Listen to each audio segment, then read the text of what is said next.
कहानी की शुरुआत में हम एक 17 साल के लड़के जैक को देखते हैं जो अपने परिवार से दूर किसी दूसरे शहर में रहता था। दरअसल उसकी माँ के मरने के बाद उसके बाप ने दूसरी शादी कर ली थी, जो सब देखकर जैक को बहुत बुरा लगता था। इसलिए एक दिन वो परेशान होकर अपना घर छोड़कर भाग गया और दूसरे शहर जाकर अपने अंकल के साथ रहने लगा। लेकिन कुछ सालों बाद उसके अंकल ने उसे सलाह दी कि तुम्हें अपने बाप से बात करनी चाहिए और उनके साथ अपने रिश्ते की एक नई शुरुआत करनी चाहिए। जो बात जैक को भी ठीक लगी और वो अपनी स्कूल की छुट्टियों में अपने बाप के घर पर रहने आ गया। अब जैसे ही वो कार से उतरता है तभी वहाँ पर उसका बाप डेविड आता है, जो अपने बेटे को देखकर बहुत खुश होता है। लेकिन जैक अपने बाप को देखकर बिल्कुल भी खुश नहीं था। वहीं डेविड बार बार जैक को बेटा कहकर बुला रहा था, जो जैक को बिल्कुल भी पसंद नहीं आता और वो डेविड से कहता है कि प्लीज आप मुझे बेटा मत बुलाओ, जो कहकर वो अपने कमरे में आ जाता है। आगे जब वो सिगरेट पी रहा था तभी उसकी नजर खिड़की के बाहर एक लड़की पर पड़ती है जो कि कपड़े सुखाने बाहर जा रही थी। अब वो लड़की दिखने में खूबसूरत थी तो जैक भी उसको देखने के लिए नीचे आ जाता है। वो उसे देख ही रहा था कि इतने में वहाँ पर डेविड आ जाता है और जैक से कहता है कि इसका नाम मारिया है और ये इस घर की मेड है। जिसके बाद वो मारिया को वहाँ पर बुलाता है और उसे जैक से मिलवाता है। फिर डेविड के जाने के बाद वो दोनों बातें करने लगते हैं, जिस दौरान मारिया उसे कहती है कि तुम अपनी माँ के बारे में कुछ बताओ। लेकिन ये सुनते ही जैक गुस्सा हो जाता है और वहाँ से जाने लगता है। वहीं ये देखकर मारिया भी समझ जाती है कि जैक को ये बात बुरी लगी। जिसके बाद वो उसके कमरे में आती है और उसे कहती है कि मुझे माफ कर देना, मुझे पता नहीं था कि तुम्हें अपनी माँ के बारे में बात करना पसंद नहीं। जैक कहता है कि मेरे बाप ने कभी भी तुम्हें मेरी माँ के बारे में बताया नहीं होगा, क्योंकि उसे तो दूसरी औरतों पर मुंह मारना पसंद था, इसलिए मैं अपने बाप से नफरत करता हूँ। जो कहकर वो अपना कैमरा उठाता है और घर से बाहर आ जाता है। वो जंगल में जाता है और वहाँ पर फोटोज क्लिक करने लगता है। तभी वहाँ से एक कपल गुजरता है, जहाँ लड़की की नजर जैक पर पड़ती है और वो उसे देखकर मुस्कुराने लगती है। लेकिन जैक उस लड़की को इग्नोर कर देता है। फिर शाम को जब वो अपने घर वापस आता है तभी मारिया वहाँ पर आती है और उसे कहती है कि मेरा काम पूरा हो चुका है और मैं अपने घर वापस जा रही हूँ। तभी जैक उसे आज सुबह के लिए माफी मांगता है और कहता है कि मुझे तुमसे वैसे बात नहीं करनी चाहिए थी, लेकिन मेरे बाप की वजह से मुझे गुस्सा आ गया था। मारिया उसके पास आकर बैठती है और उसे कहती है कि क्या अब तुम अपनी माँ के बारे में बता सकते हो। तब जैक उसे बताता है कि मेरे पैदा होते ही मेरी माँ चली गई। मारिया कहती है कि मुझे तो लगा था कि डेविड का तलाक हुआ है। जैक कहता है कि हाँ, उनका तलाक हुआ था, लेकिन उनकी दूसरी पत्नी से। दरअसल मेरे बाप को औरतें बहुत पसंद हैं और तुम्हें तो पता ही होगा। अब ये सुनते ही मारिया को बुरा लग जाता है और वो वहाँ से चली जाती है। फिर अगले दिन जब जैक जंगल में फोटोज खींच रहा था तभी उसके पास वही लड़की आती है जो कल उसे देखकर मुस्कुरा रही थी। वो उसे कहती है कि मेरा नाम बेकी है और मैंने सुना है कि तुम एक प्रोफेशनल फोटोग्राफर हो। जैक उसे कहता है कि तुम्हें क्या चाहिए, मैं तुमसे बात करने में बिल्कुल भी इंटरेस्टेड नहीं हूँ। इसी दौरान वहाँ से मारिया अपनी साइकिल पर जा रही होती है और जैक उसको देखकर बहुत खुश होता है। वहीं ये सब देखकर बेकी चिढ़ जाती है और जैक से पूछती है कि क्या हम कॉफी पर चल सकते हैं, लेकिन जैक उसे मना करके वहाँ से चला जाता है। आगे जब वो अपने घर पर वापस आता है तभी वो मारिया को देखता है जो बाहर बैठकर किताब पढ़ रही थी। तभी मौका देखकर जैक वहाँ पर उसकी फोटोज खींचने लगता है। आगे जब मारिया किचन में जाती है तभी उसके पीछे पीछे जैक भी वहाँ पर आ जाता है। मारिया उसे कहती है कि ये कोई मूवी नहीं है जहाँ एक नौकरानी अपने मालिक के साथ इंटीमेट हो जाती है। मैं तुमको बता दूं कि मेरा एक बॉयफ्रेंड है और मैं उससे बहुत प्यार करती हूँ। अब ये सुनते ही जैक निराश हो जाता है और बाहर आकर बैठ जाता है। तभी मारिया उसके पास आती है और उसे कहती है कि मैं तो बस मजाक कर रही थी। फिर वो उससे पूछती है कि तुम अपने बाप को पसंद क्यों नहीं करते।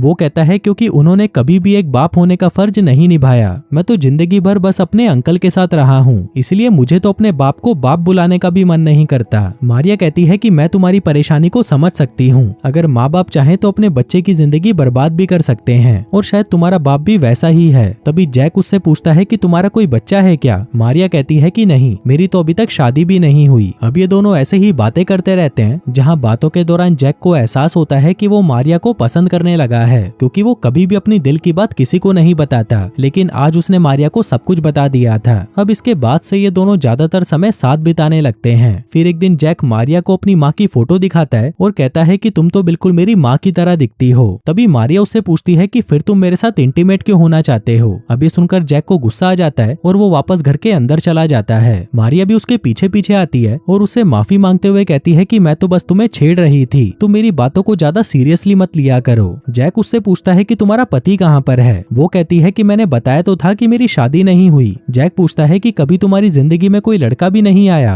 अब ये सुनकर मारिया उदास हो जाती है और उसे कहती है कि जब मैं 17 साल की थी तब मुझे एक लड़के से प्यार हो गया था, लेकिन उसने मुझे प्रेग्नेंट कर दिया। फिर जब मैंने उस लड़के को बताया कि मैं प्रेग्नेंट हूँ तो वो मुझे छोड़कर चला गया, क्योंकि वो इस बच्चे की जिम्मेदारी जिम्मेदारी नहीं लेना चाहता था, लेकिन मैं अपने बच्चे को मारना नहीं चाहती थी, इसलिए मैंने डिसाइड किया कि मैं इसे अकेले ही पालूंगी। लेकिन फिर जैसे जैसे वक्त बीतने लगा सभी को पता चल गया कि मैं प्रेग्नेंट हूँ, जिसके बाद हर जगह सिर्फ मेरी बातें ही होने लगी। वहीं जब ये बात मेरे घर वालों को पता चली तो उन्होंने मेरी मदद की, लेकिन मेरा बच्चा होने के बाद वो उसे लेकर चले गए और मुझे यहाँ पर अकेला छोड़ गए। पहले मैं अपने घर वालों को बहुत कोसती थी, लेकिन अब मुझे लगता है कि सारी गलती मेरी थी, मुझे मेरे बच्चे के लिए खड़ा होना चाहिए था। अब ये सुनने के बाद जैक मारिया के करीब आने लगता है। तभी मारिया उसकी तरफ देखती है और कहती है कि हम दोनों एक जैसे हैं। लेकिन उतने में ही डेविड वहाँ पर आ जाता है और उन दोनों से कहता है कि मुझे किसी जरूरी काम से 1 हफ्ते के लिए पेरिस जाना होगा, लेकिन वहाँ से आने के बाद मैं पक्का जैक के साथ वक्त बिताऊंगा। तभी जैक कहता है कि आप चिंता मत कीजिए, मुझे इसकी आदत हो चुकी है, जो कहकर वो वहाँ से चला जाता है। और वहीं डेविड भी पेरिस के लिए निकल जाता है। फिर रात को जब जैक अकेला बैठा था तभी मारिया उसके पास आती है और उसे कहती है कि अब तुम पुरानी बातों को भूल जाओ। जैक कहता है कि ये इतना आसान नहीं, मेरी माँ की मौत के बाद मेरे बाप ने दूसरी शादी कर ली और मुझे अकेला छोड़ दिया। मुझे लगता था कि कभी न कभी वो मुझसे भी प्यार करेंगे, लेकिन वो दिन कभी आया ही नहीं। ये सुनकर मारिया उसे कहती है कि अब डेविड बदल चुका है और उसे अपनी गलती का एहसास भी हो चुका है, इसलिए तुम्हें भी अब उसे दूसरा मौका देना चाहिए। अब वो दोनों वहाँ बैठकर मूवी देखने लगते हैं, जिस दौरान जैक की नजरें बार बार मारिया की टांगों पर पड़ रही थी।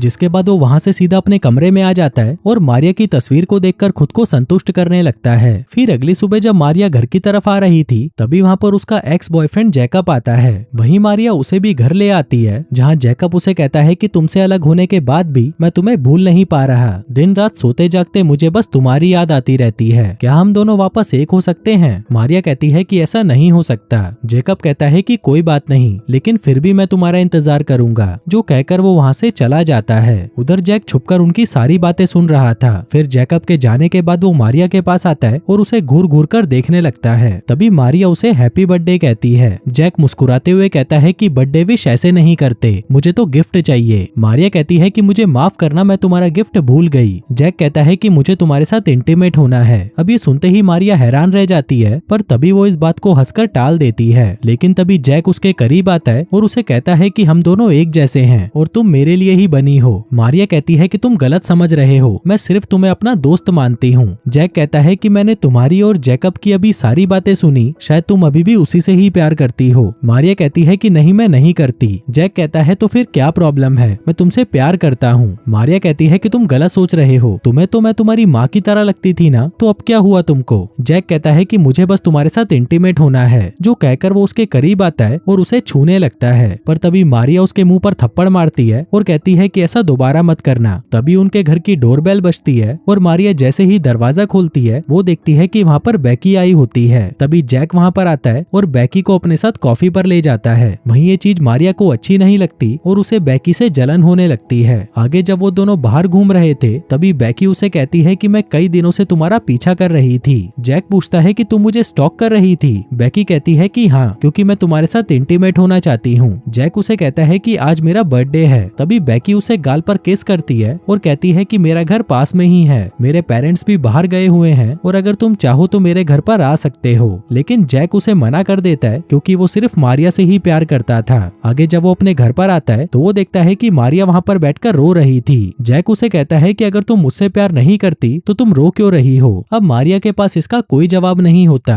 तभी जैक उसके करीब आता है और उसे कहता है कि मुझे पता है कि तुम भी मुझसे प्यार करती हो। जिसके बाद वो उसे फिर से छूने लगता है। मारिया उसे मना करती है लेकिन वो नहीं रुकता। तभी वो उसे धक्का देकर दूर करती है और बाहर वाले कमरे में जाकर बैठ जाती है। पर तभी जैक वापस उसके पास आ जाता है। मारिया कहती है कि हमारा साथ में कोई फ्यूचर नहीं है, तुम उम्र में मेरे से बहुत छोटे हो और हम दोनों कभी भी एक नहीं हो पाएंगे। जैक कहता है कि मुझे इससे कोई मतलब नहीं, मुझे बस तुम्हारे साथ इंटीमेट होना है। अब क्योंकि मारिया भी उसके साथ इंटीमेट होना चाहती थी इसलिए वो उसे पकड़कर वहीं पर किस करने लगती है, जिसके बाद वो दोनों इंटीमेट हो जाते हैं। आगे इंटीमेट होने के बाद मारिया जैक से कहती है कि तुम्हें अपने बाप से बात करनी चाहिए, ऐसे ही जिंदगी भर तुम उनसे नफरत नहीं कर सकते। अब जैक भी उसकी बात मान जाता है और कहता है कि उनके घर आने पर मैं उनसे बात जरूर करूंगा। आगे मारिया वहाँ से उठकर किचन में चली जाती है और उसके लिए जूस बनाने लगती है। तभी जैक उसके पास आता है और उसके साथ फिर से इंटीमेट होने लगता है। लेकिन इससे पहले कि वो दोनों इंटीमेट होते तभी वहाँ पर डेविड आ जाता है। वो आते ही जैक को बर्थडे विश करता है और उसे कहता है कि मैं तुम्हारे लिए गिफ्ट लेकर आया हूँ। फिर जाने से पहले वो उसे कहता है कि शाम को हम दोनों डिनर पर चलते हैं, वहाँ पर हमें बहुत मजा आएगा। वो मारिया से भी पूछता है है कि तुम भी चलो हमारे साथ, लेकिन वो मना कर देती है क्योंकि वो चाहती थी कि दोनों बाप बेटे साथ में वक्त बिताएं। लेकिन मारिया के मना करते ही जैक भी मना कर देता है और अपने कमरे में चला जाता है। तभी मारिया वहाँ पर आती है और उसे कहती है कि तुमने मुझसे प्रॉमिस किया था कि तुम अपने बाप से बात जरूर करोगे, इसलिए अब तुम्हें उनके साथ जाना ही पड़ेगा। जो कहते हुए वो उसे बार बार किस भी कर रही थी।